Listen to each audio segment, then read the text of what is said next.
Unfiltered by Jade. Jade.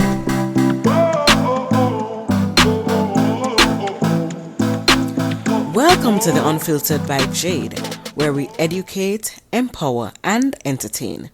Feel free to like, share, subscribe, download, donate, and make everybody know about this.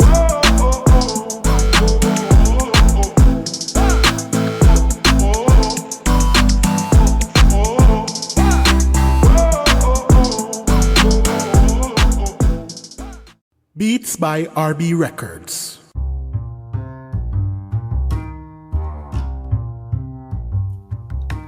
Shopping assistance, your style, your budget.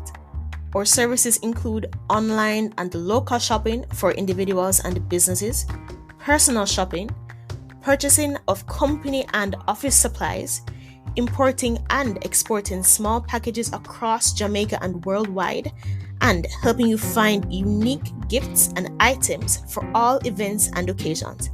Contact us at 876-919-5195 or shoppingassistance2015@gmail.com. Shopping Assistance, your style, your budget. Welcome back to the Unfiltered by Jade. Today we have with us here a special guest. His name is Matthew Cossolatto. Matthew, can you say your last name for us, please? Cossolatto. See, great.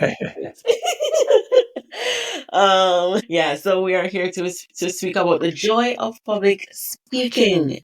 And for many, this is not a joy. But Matthew is here to give us some different perspective and how to look at it, so it can be a joy for us too. So Matthew is an author, speaker, and speech coach. Yeah. So we're gonna jump into it. I want to know first, Matthew, what is it behind this book? Why is it that you decided that you need to write something about public speaking and it being joyful? Well, that's a great question. It's a great way to jump into this topic. I'll just say a couple of quick things about the fear, the prevalent fear, almost universal fear of public speaking. You kind of laughed about it a second ago, that, and I use the word joy to kind of shock people a little bit, to get their attention. But if you think about some of the stats, 75% of people have some kind of fear. These are from surveys and different studies all around the world. So that if you think about it, that would be about 6 billion people out of 8 billion have some kind of fear, anxiety, nervousness, trepidation. So I like to talk about helping people shift from stage fright to stage delight. And that's where the joy of public speaking comes in. I think that people who enjoy doing something tend to be better at it than if they hate doing it. I agree. That's the reason, right? And Dale Carnegie once said, famous Dale Carnegie said that if people enjoy doing something or if they like doing something, they're probably better at it. So I kind of take that as a message for everybody. If you can learn how to enjoy public speaking, you're going to be better at it. I mentioned the title of my book to a friend. The Joy of Public Speaking is the title. And he said, rather glumly, he said, there is no joy in public speaking. And that's a very prevalent attitude. So I'd like to try to shatter that perception.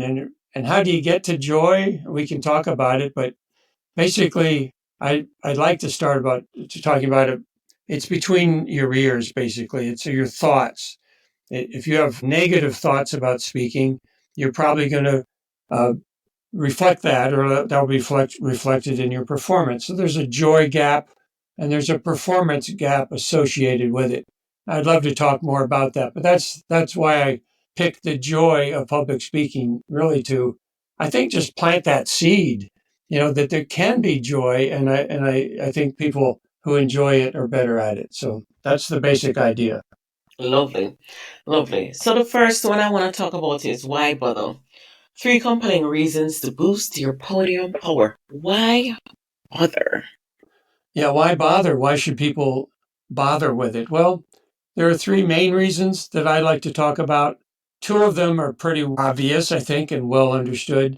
The first one has to do with career advancement. You're going to be better in your career. You're going to advance in your career a lot faster and better, a lot farther if you are willing to speak and enjoy speaking. In your maybe it's a team setting or in your job, but even so it's a career thing, but also in the community. If you want to be a leader in any way in the community, you have to speak. So you're going to do better in your career if you can overcome any fear or trepidation about public speaking and volunteer to get up and speak, and your organization will notice that. So I like to say that if you banish the fear, you can boost your career. Yes, yes, I love that. And I remember there's a part in the book where you spoke about, sometimes we think that people are acting. And it's not that they're acting, but people are naturally born speakers. And there are people who don't believe that. People don't believe that they're good speakers. And I mean, you said, boosting how you speak, it will help to boost your career and how you speak. But it all begins with confidence, and I know you mentioned something to that effect. But Right. people, Yeah. if we have no confidence in what we're gonna say, what am I really gonna say, Matthew? What am I Well, gonna say again, that's really gonna intrigue people to want to listen to me? People have those questions. right. There's a lot of internal doubt. There's an inner game and an outer game. But let me just finish. I know we started on the three main reasons, but let me go back to the second reason, and then we'll get into, I think, some more of this discussion. But the second reason to bother is about, it's really a leadership skill. It'll enhance your leadership skills if you're able to speak. Leaders speak and followers listen. So I like to remind people, if you have Mm. any kind of leadership ambition, you're going to have to learn how to get up and speak and be comfortable with it. Hopefully, if you read my book, you become joyful about it. But so it's a leadership skill. The third reason, I think this is where we're getting in the area of confidence and whatnot. The third reason, it isn't widely understood, but I think of it as a personal empowerment skill to get up and speak. We have a whole bunch of skills in our lives. We can do certain things, but there is something basic about speaking. It's kind of a human capability. Human beings get up and speak. And I think of a quote from John F. Kennedy in this area of personal empowerment. He said that the Greek definition of happiness was the full use of your powers along lines of excellence. That was JFK. And I really think that that's the full use of your powers. We have the power of speech as human beings. And again, if you want to have any kind of leadership role in the world, your community, your job, your company, your employment, you're going to have to use the full use of your powers, and don't cut yourself off from your power of speech. So I really want to encourage to empower people through the power of speech. Mm. Lovely, lovely. I want us to go into the 7 steps of joy. Yes, I talked about the inner game and the outer game, and the book deals with the inner game. And if you don't win that inner game, you're going to be probably stuck in an area of fear and trepidation. So I want to get from stage fright to stage delight, the 7 steps to joy is part of it. And I'd like to introduce this one concept as a way to move toward these 7 steps. And it's what I call the gentle art of mental joy jitsu, not Yeah, jujitsu, but joy jitsu. yeah. And so it's a mental joy jitsu. So people have to think in terms of what do you think? What are your thoughts about public speaking? And I want to basically introduce 7 ways to think differently about it. I'd like to change your mind, but I also want to blow your mind if possible. I want to get people really thinking differently about it. And just to introduce this idea, a lot of people, enjoy talking to one another. We do that every day. So that's just an idea about thinking differently about public speaking. So one of the important steps, and if I go through these quickly, I don't want to lose people, but I'll mention them quickly and we can maybe talk a little about each one of them. But the first step to joy is what I call always speak to an audience of one. This is a way to think differently about public speaking. So you just always think it's an audience of one. Don't think about how many people you're talking to. It's always an audience of one. This is just you want to play this mental game, the inner game to win. And I'm giving you pointers about playing this game to win. So always think about just talking to one person at a time. And that's really an important mindset shift. It's one of these joy jitsu moves to get joy. So, you might say, well, what are you talking about? I know it's 20 people, 100 people, 1,000 people. I know it is too. But don't think about that. Think about one person at a time. And everybody can get more and more, much more comfortable thinking about it that way.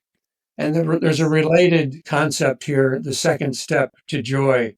So I'm going to do the second step pretty quickly here, but it's related to the first one. It's just another way of thinking about it. And it's just a concept, a way to change your mindset.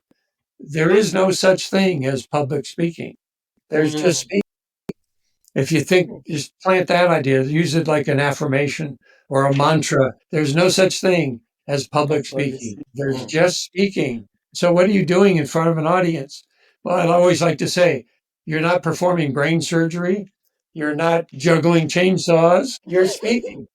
And it's just speaking. It's having a conversation. So again, this is just another way of thinking about public speaking and to change your mindset about it so you get to a place of joy. The third step is, again, just a way of thinking. Audience with your eyes. Listen to the audience with your eyes. Make good, solid eye contact, to use that phrase, but listen with your eyes. There's a phrase in a Shakespeare sonnet, to hear with eyes. To hear with eyes. It's just an interesting way of thinking about it. And he said that in this love sonnet, to hear with eyes belongs to love's fine wit. So if it's a love sonnet, and I think it's a good idea to fall in love with the audience, within reason to some extent. You want to have this feeling that you're really paying attention to the audience and they're paying attention to you. The more you can do that, listen to the audience with your eyes, really observe the audience, and to hear with eyes, it belongs to the fine wit of love. And I think I recommend that to speakers, to pay a lot more attention to the audience with your eyes. The fourth step is to what I call speak with a glowing heart. So if you can imagine in your own chest, your own instead of a nervous breathing or a nervous heart or a nervous feeling, a glowing heart. And I think about E.T. in the movie E.T. E.T., when he comes back to life, in effect, at the end, his heart is glowing. And he has an empathic connection with his fellow extraterrestrials. And so I don't want to go too much into that. We don't have time. But basically, there's a glowing heart in your chest, if you can imagine that. It just warms you up. It's really hard to be nervous with a glowing heart. So think about that. And by the way, before I go to the next three, any one of these can help you shift your mindset. You don't have to do all seven all at once. You do one or two, and the things that resonate with you the most. If a glowing heart resonates, use that one. If the listen with your eyes resonates, use that one or some combination. The next one, the fifth step, is don't be content with content. A little bit of a play on words there, but don't focus only on the content, the information that you're trying to project to people. Don't be content with that. Go the extra mile. I call this a value added kind of thing where you go beyond that, and it goes into what I call right brain attributes. I have something I call, and I love the concept, whole brain speaking. And this is where this opens the door to whole brain speaking, where you're not stuck in the left side of the brain where it's all about speaking and content and your intellect and your substance and your facts and your script. All of that is great. You need all of those things. But don't be content with that. Don't be stuck with that. Venture into the right side of the brain where you find things like connection and emotion and relationship with the audience and intuition and imagination. One thing I like to tell people whenever I can, suggest to them, use the word imagination or in your speech. Imagine this. Tell the audience, imagine this. And it fires off the right brain of the audience members. Telling a personal story, tell a story is another way to get into the right brain. So that's value added. Don't stay stuck in the left side of the brain. Tap into the right side once in a while when you speak. That's another of the steps to joy, because that's what you're going to feel more comfortable telling a story and engaging the audience and having a relationship with the audience. The sixth one I think is really powerful. All of these are, but this one, I've had the experience. I remind myself of this a lot. The sixth one is the audience supports you. The audience supports the speaker. Yes. Almost every situation, 99% of the time, the audience is pulling for the speaker to be engaging, to have fun, to have joy, all of the things that we're talking about. The audience wants you to do these things. They want you to tell a story because that's what they're going to remember. So tell yourself the audience supports you. And sometimes people might say, what if it's a hostile audience? Pretty rare that that's going to be the case. But imagine this. Imagine that you're telling yourself that the audience supports you. It becomes a self-fulfilling prophecy. You don't want to tell yourself the audience is hostile. What good does that do you? So I'm telling you, these are tips for playing the inner game to win. The seventh one, and again, we're going through these very quickly. There's more in the book. There's more in my programs. But the seventh one is make sure the real you shows up. Be authentic. People want authenticity, people in the audience. And some people might say, well, how do I know it's the real me? You do kind of know, but I have what I call the best friend test. How are you? What do you like when you're with your best friend? What kind of comfort level do you achieve when you're with your best friend? You're just easygoing, right? You're you. That's the person you want to take to give your speech. You want that person, that comfortable, joyful person, just as you are with your best friend. You might want to make sure you're careful with the vocabulary. Right. Yes. You want to be, you want to talk like you're with your best friend all the time, but you want to be that person with a glowing heart, with a smile on your face. I always like to say, go the extra smile. Yes. Go the extra smile, and that's the real you. So those are the 7 steps.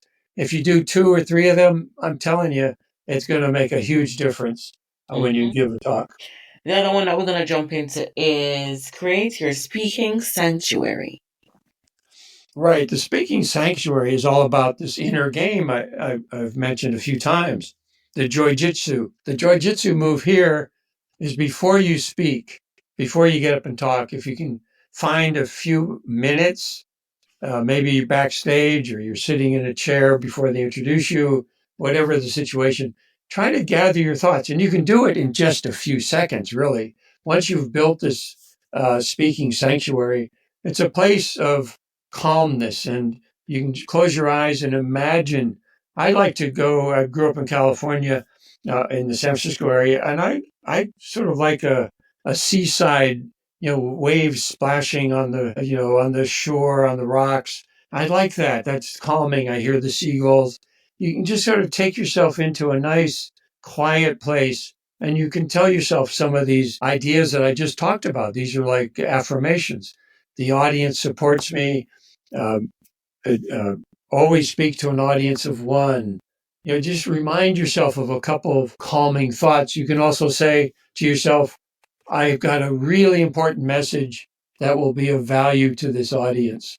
And you can just tell yourself that. Just so your speaking sanctuary is a moment or two, maybe 3 minutes before you speak. Get yourself into that calming, very comfortable place and say a few of these nice positive words. You want to find a positive frame of mind, a joyful frame of mind, hopefully, and before you get up and speak. And then maybe the first opening lines of your talk. And and we'll talk about this in a second, I think, but just have that very positive frame of mind before you get up and speak. That's your speaking sanctuary. Basically, and give yourself a silent pep talk, as I said in your book. Exactly. Thanks. It's a pep talk that you give to yourself, Hmm. and that's really important, very powerful to get yourself in that right positive frame of mind. Lovely, lovely. We're going to go into the power of speech, and for the power of speech, I'm gonna go before you and tell them what it is. Okay. So for the Okay. S, we have strong start. For the P, pause for drama and effect. For the E, we have eye contact. The other E, we have enthusiasm and energy. For the C, we have conversational style, and the H, we have humor.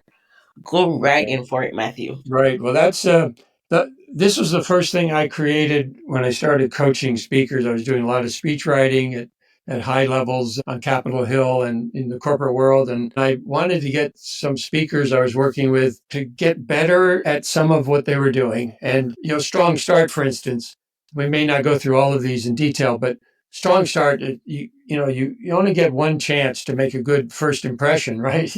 It's like right at the beginning.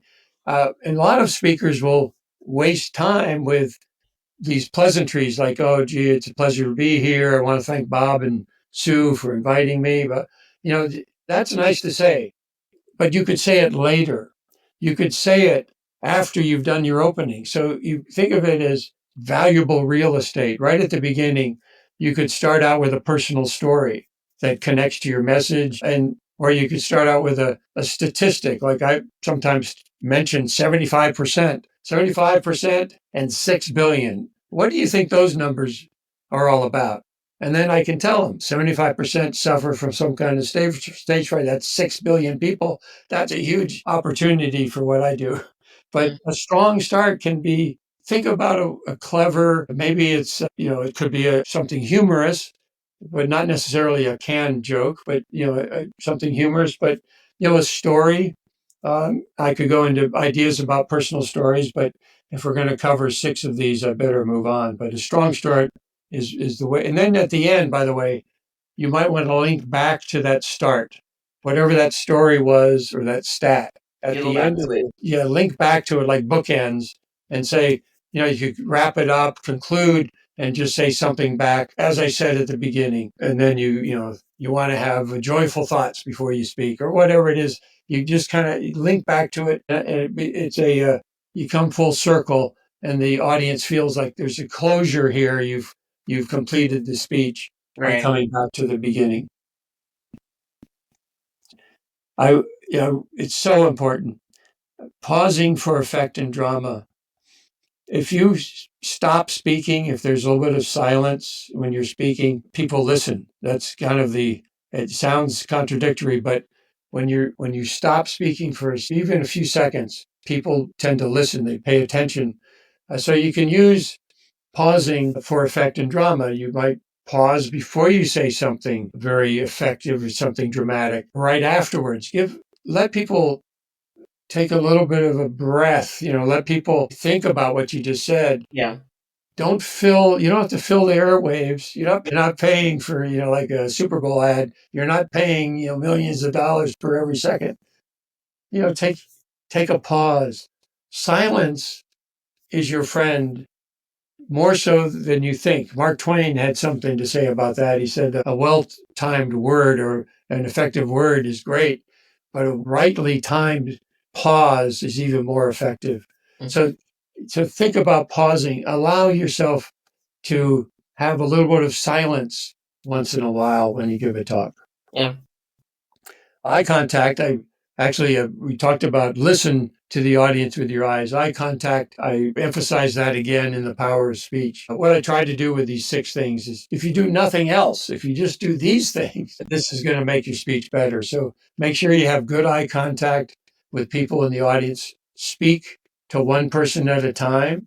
And next time you give a talk, anybody listening to this, or even if you're talking to your members of your family around dinner, try to speak to more than one person at a time. You can't. You cannot make eye contact with more than one person. At a time, right. It's amazingly powerful to just get that. Just do it. And when you give a talk, people put their heads together out there and you can't connect.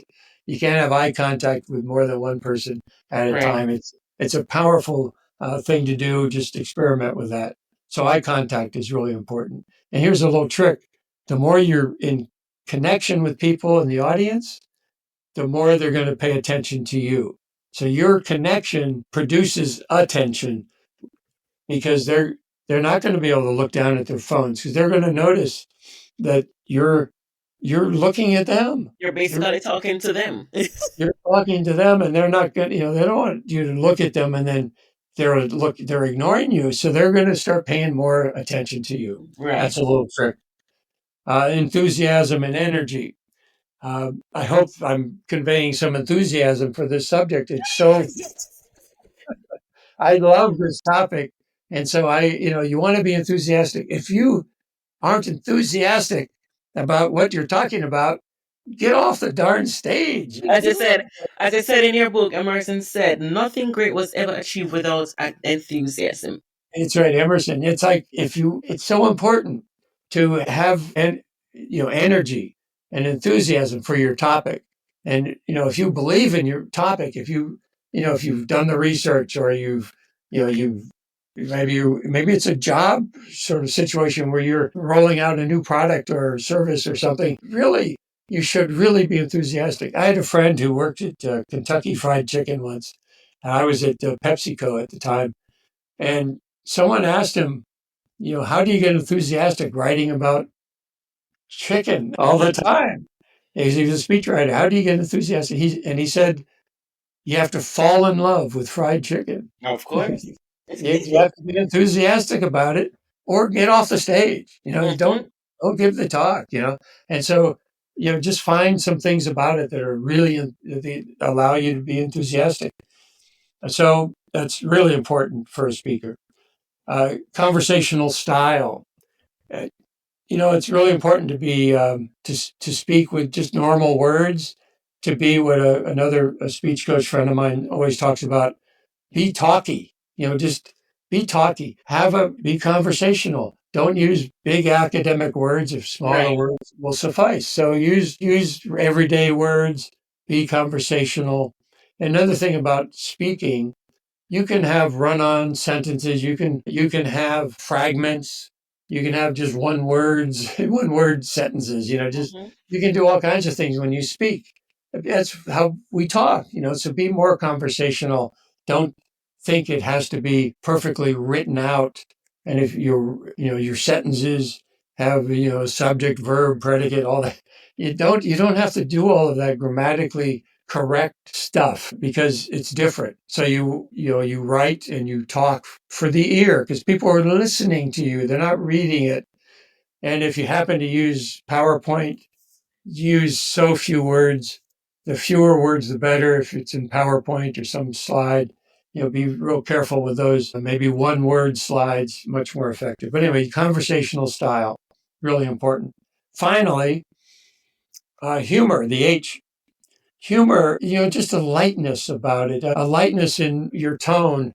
Maybe it's something that you find funny as you're speaking, and you just emphasize that, or some maybe you have a joke that you want to use, but make sure it's tasteful, obviously, and make it has some relevance to the topic. One thing I do, I mention eye contact. There's a cartoon in a New Yorker magazine.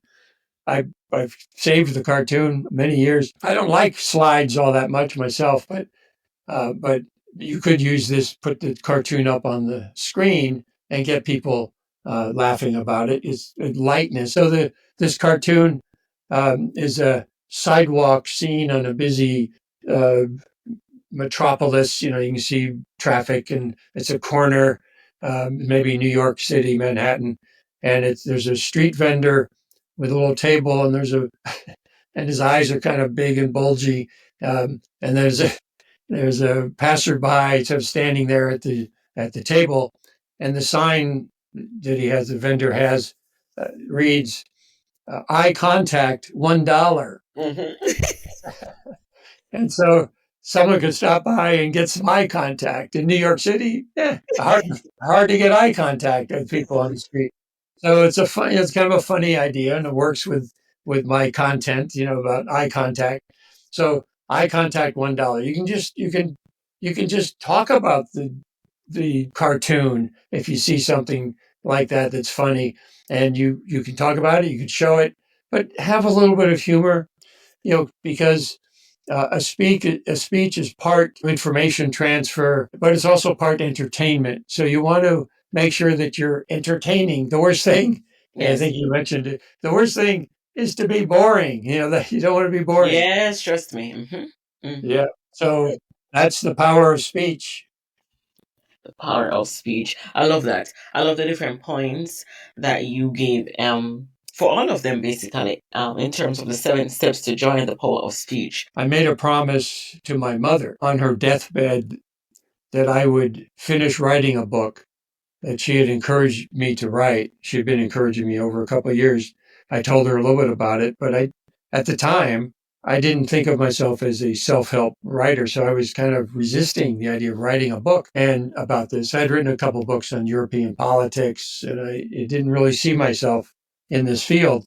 But I think my mother sensed something that I should do this. But anyway, she got sick with cancer, and I knew my last time I would see her, I decided, I don't know why, I just decided I'm going to make her a promise that I would finish writing the book and dedicate it to her memory. And she looked up at me with tears in both her eyes, and she said, "You do that, Matthew. You do that. This makes me very happy." So I made a promise to do something that was not in my comfort zone, but I made the promise. I brought her some happiness. I felt good about that, but I also realized that failure was not an option. I had to Right. follow through. So I did over the next few years. I worked on a book. It wasn't this book, but it got me into this area. It was a book about habits, the habits of success and failure. I call a new book coming out would be Harness Your Habit Force. But in any case, that got me going. And I realized after making the promise that it was really a promise by fulfilling it that I think my mother knew I should be doing this. I should be educating. I should be talking, speaking, writing along these lines. And so it was a promise that I kind of made to myself in a way to get myself into this, sort of get out of my comfort zone and Right. get into a new area. So I value that promise. And I encourage other people to turn an important goal into a heartfelt promise because you're more likely to follow through. And if you want to get better at public speaking, think about the joy. I think joy and make a promise to get better at public speaking. How's that for tying things together? And there's something in your book that stood up for me also when you said motivation is what gets you started, habits is what keeps you going. Exactly. And you quoted that, and that's something that stands out. Anytime you're supposed to do something, you remember it and make it a habit to speak joy into everything that you're doing. Right. It's all habit. It's the this shift, mindset shifts. If you play the inner game to win, then you develop these habits, Yes. habits of thought, and that's how you can win this game.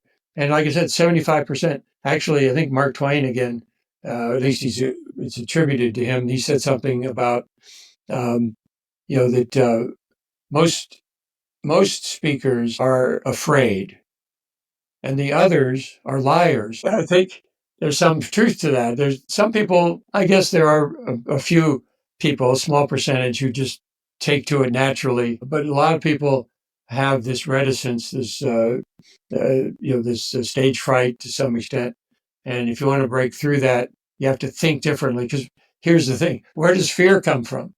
It comes from our thoughts, right? We do it to ourselves. And where does joy come from? The same place, our thoughts between our ears. So Yep. we have the key, if you have the right mindset to experience joy, if you're going to make the full use of your powers along lines of excellence, achieve that kind of happiness that JFK talked about, you're going to have to get up and speak and engage and get good at this power of speech that we've been talking about. And that's what I like to empower people. That's really what I'm all about. All my programs and books are about personal empowerment, whether it's habits or making promises, or this one, getting up and speaking. That's I love to see people who are nervous about it and they have breakthroughs and they can think differently about it. So I have workshops and I love doing these workshops because I can see transformation happen right before my eyes. Yeah. Speaking of the workshops, Matthew, where is it that we can find you? Where can we find your book? Where can people get connected with you if they want to attend your workshops? Well, I'm in Ohio, if that helps, but in terms of the book, Amazon. In fact, I'm in the process of doing a audio book at some point, and also an ebook. So those things will be coming out. But right now, the paperback is on Amazon.com. The Joy of Public Speaking. You should be able to find it there. I have a website that people can check out. Sort of covers some of what we've talked about. What do I do, and what books do I have? And that's just my name, MatthewCossolatto.com. And I don't know if you have I guess I need to spell it. It's MatthewCossolatto.com, www.matthewcossolatto.com. And you can send a message through the website, or I'm happy to get an email. Same spelling. It's actually pretty easy. It's Matthew.Cossolatto.com. That's probably the best email for me. Matthew.Cossolatto@gmail.com.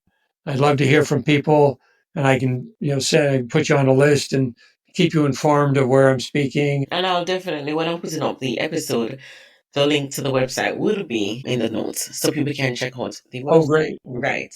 Perfect. People will be able to just click on the link and it will take them to the website from the notes. So thank you so much again, Matthew. I really do appreciate having you here. I enjoyed our conversation even about the joy of public speaking, not just public speaking, but having joy while doing public speaking and the different steps to finding joy for the power of speech, the different 6 points. I do enjoy it and enjoy learning from you. So thank you so much again for being on the podcast. It was a joy, Jade, to talk with you. I really appreciate your having me on, and I like what you do a lot.